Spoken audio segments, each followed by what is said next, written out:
Greetings, I'm Mark with Unlimited Story, unlimited-story.com, a channel dedicated to writing, world building, marketing, and most importantly, getting things done. If you want to support this channel, just search Unlimited Story on Kindle or Kindle Vella. That's me. I also have links in the description below if you want to check that out. In this video, I am going to be going over, let's see what it's called. Passions Rising, a story of Civil War, New Orleans, love, and bread. Season 1 by Audrey Sapper. And here's the description. Apprentice baker Mary has always been lucky. Lucky to survive the yellow fever that killed her family, and luckier still to capture the interest of a local philanthropist. She is determined to excel, even if that means she has to tame her voice and personality, just as she must tame her flaming curls. With a potential suitor courting and adventures with her best friend, Letty, her future feels bright. Maybe she hasn't used up all her luck yet, but she'll need luck with what's coming. Dun dun dun. All right, so tags: New Orleans, 19th century, love triangle, coming of age, friendship, civil war, and romance. I'm assuming that this picture is what we're supposed to think that this Mary looks like.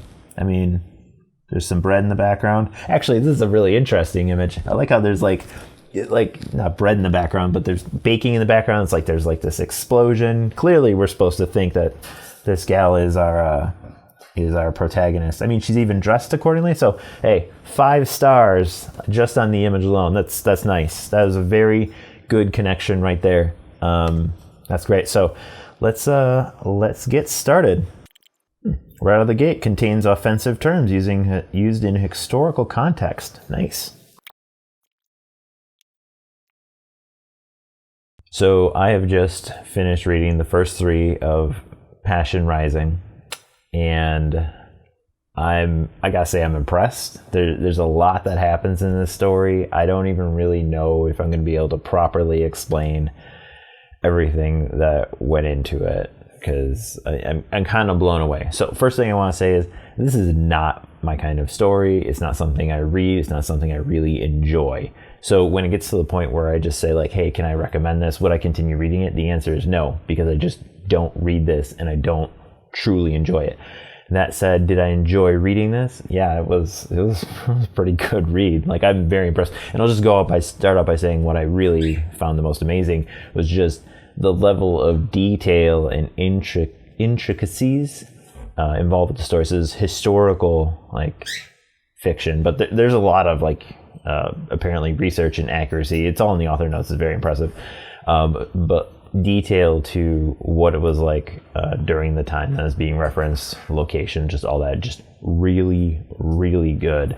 And then I just kept like, I'm reading this thinking, am I reading a history book? Like, I feel like I'm just getting smarter and just by being involved in the story. So it was very, very impressive, very comprehensive. I can tell that there was a lot of thought into the characters, which I should probably just start talking about now. Main character, Mary. She's a redhead. Apparently she's pretty attractive. There's her best friend, Letty, who's kind of like shorter, buffer.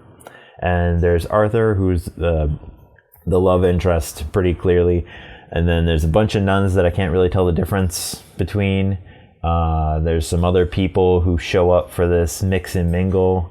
One dude's a prick. He's Henry. I definitely don't like him. He's your creepy raper guy. If there's one in this story, that's going to be him.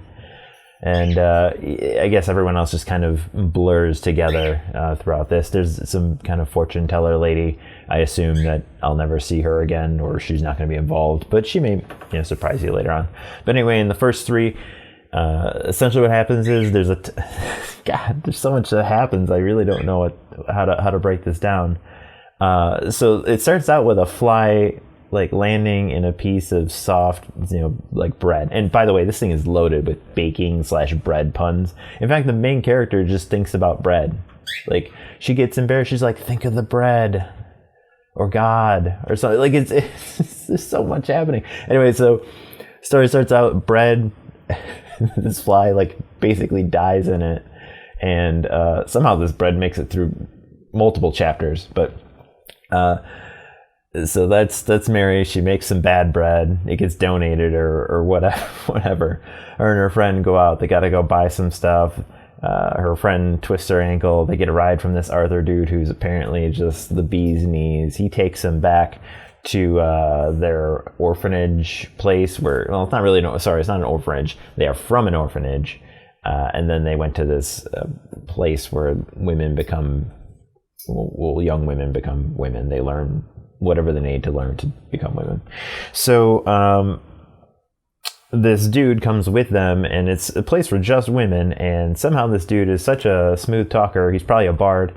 And he just convinces them, like, hey, I'm going to come over. I'm going to spend the night. Well, he convinces them that they want this. He doesn't, like, tell them to do it. He just, he smooth talks them, and they want him to be there.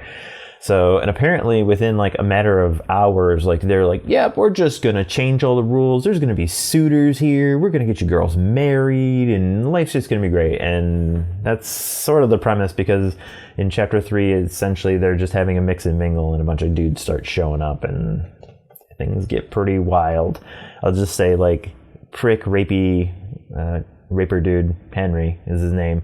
He just convinces he's like just saying like, hey, this chick's cheating. She did something with a spinner, and next thing you know, they're like, so we whipping her here, or, do you want to watch? And I'm just like, what? This really happened? I mean, probably. I'm just assuming. It sounds about right. My dad told me about nuns back in the day, and they just take the ruler out and bust open your knuckles. So it all seems accurate.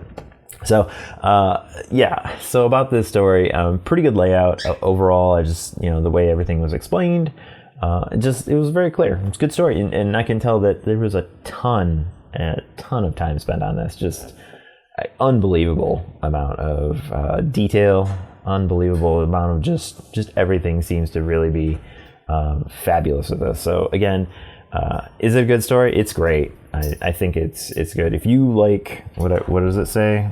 New Orleans, 19th century, love triangle, coming of age, friendship, Civil War, romance. Yeah, I wish there were more tags for like baking, because literally you could just have baking in there right now. If you like those kinds of things, this is phenomenal. It's a great piece of literature. And that is a wrap for Passion Rising, which I gotta say is like the most amazing title for a romance baking. I don't even know. I just thought it was really well put together. So if this is the kind of stuff that you like, consider subscribing, or at least watching another one of my videos that YouTube recommends. If you would like to have something of yours reviewed that is specifically on Kindle Vella, just hit me up on Discord. I have a link on my website. Everything is in the description below. I don't really check the comments for this kind of stuff, so I mean, I'll respond nicely. But if you really want to have something reviewed, just please hit me up on Discord. And that's it. Thank you. Peace.